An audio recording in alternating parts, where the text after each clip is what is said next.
The next area is our personal resources. You only have so much energy to spend. When it's gone, it takes effort to recover. When things are going well, you can handle pretty much anything. You can even handle it if you're depleted emotionally or spiritually for a period of time.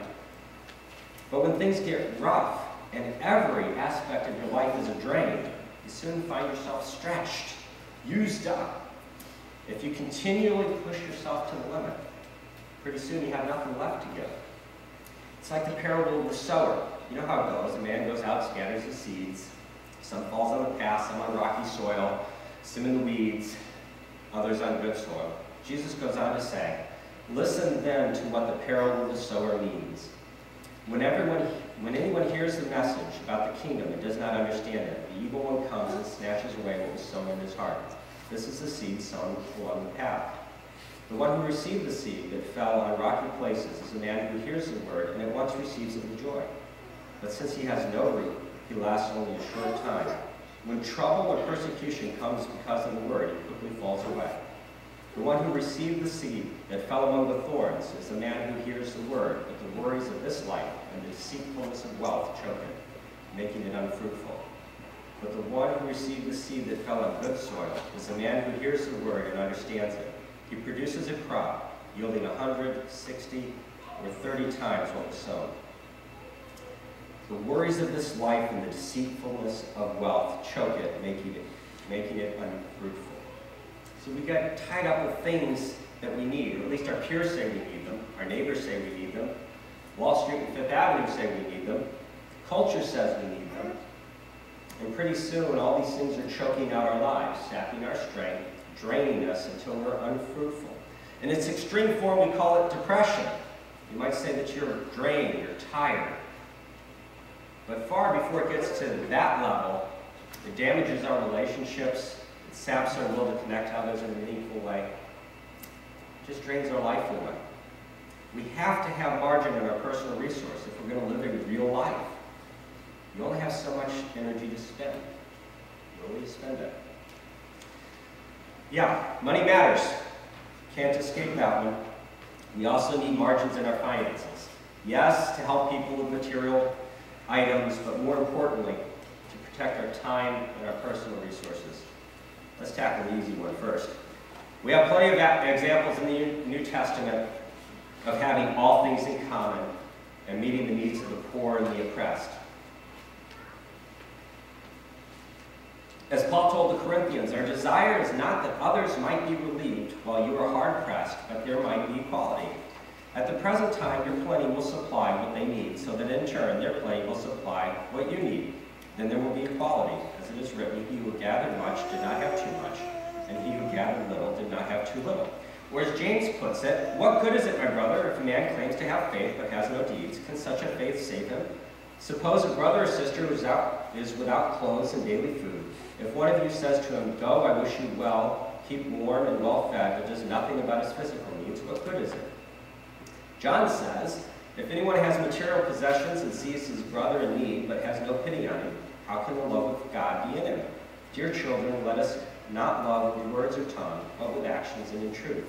This, then, is how we know that we belong to the truth, and how we set our hearts at rest in his presence. There's many other scriptures that make it clear that God blesses us financially so that we can bless others. We're here to meet the needs of those around us, but there's another reason to build margin into our finances. As the great theologians, the Eagles, penned in that epic ecclesiastical work, Take It to the Limits, you can spend all your time making money, you can spend all your love making time. If it all fell to pieces tomorrow, would you still be mine? You know, for most of us, we trade time for money. And when there's no more margin in the money, we spend more time to acquire it. We work more hours, take on a part-time job, do some pickup works, whatever it is we need to get by. And this creates a drain on our personal resources as well. As we work more or harder, maybe we sacrifice our health or our relationships. There just isn't time to invest in the important people in our lives. Maybe we can't make it work and have to deal with guilt or shame regarding our ability to provide for the ones that we care about or meet our obligations. As we struggle to meet our needs, as defined by the rest of the world, we watch our margins dwindle in every area. What is the appropriate level of decadence? It's what I struggled with for a long time.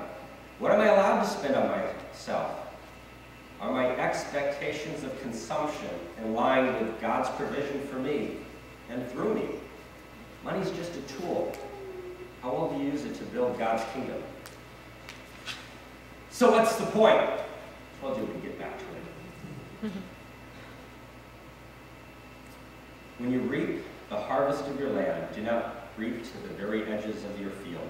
Leave some around the edges. Don't use it all up. Leave some open time. Get some rest. Don't burn the candles at both ends. Have some to spare. It's so easy to get tied up in so many things, going so many different directions, that you use up every moment of every day. That you use up every little bit of energy you have emotionally, spiritually. Some of you may have heard me talk at various times about your personal capital. And that's that energy that you have to spend. And whether it's emotionally with your spouse or your children, or in somebody else's crisis, spiritually in some conflict, physically as you work day in, day out to take care of things, whatever it is, you only have so much energy. You've got to save some. Time. It's 24 hours in a day. Doesn't matter who you are. Every one of those hours has 60 minutes in it. For every single one of us. Can't make more time. Can't buy time. Time is. How are you going to spend it? You have to have some to spare. You've got to leave some around the edges. Also, don't spend it all on yourself. God will meet your needs. You don't have to. Assume that a portion of what He's given you, He intends you to use to help others. That was His plan when He talked about not harvesting to the edges of the field. Who are we leaving that for? Well, for the widow and the fatherless and the alien in your land, the people who needed it. Are you leaving margin in your time, in your personal resource, in your finances that you're able to help? And just driving back here from DeLand this morning, I left real early to make sure I was here in plenty of time, which is good because it took me half an hour longer than I expected. And then the computer wouldn't come on, and the internet wasn't connected, and I couldn't download the PowerPoint, and on and on and on, because that's what happens when you don't have margin in your time. And 3 times I passed people on the side of the road who probably needed help. And I probably could have helped them, because God's blessed me with mechanical ability that allows me to fix just about anything. And recently, through you, God's blessed me with more tools than I've ever had in my life. Thank you very much for those of you that provided for my need. But I didn't have time to stop, because I had to get here. And whether it's driving back to preach a sermon Sunday morning, or dropping off the kids, or making it to work on time, do you have time to stop? You know, some of the most interesting times in my life have been when I had time to stop. I used to have a habit of taking the homeless guys on the side of the road, holding the sign, "We'll work for food," to McDonald's, or Wendy's, or whatever was close by. I never gave them money, but I'd go take them to a meal. And I met some of the most interesting people. And got to not just toss some money at them to help them through a day or two, but I got to sit down with them and talk to them as an individual and help them to see that they still are human beings in the image of God. They still matter. I haven't done that for a long time. I haven't had the time. You've got to cut time. You've got to cut margins into your time, into your finances, into your personal resources.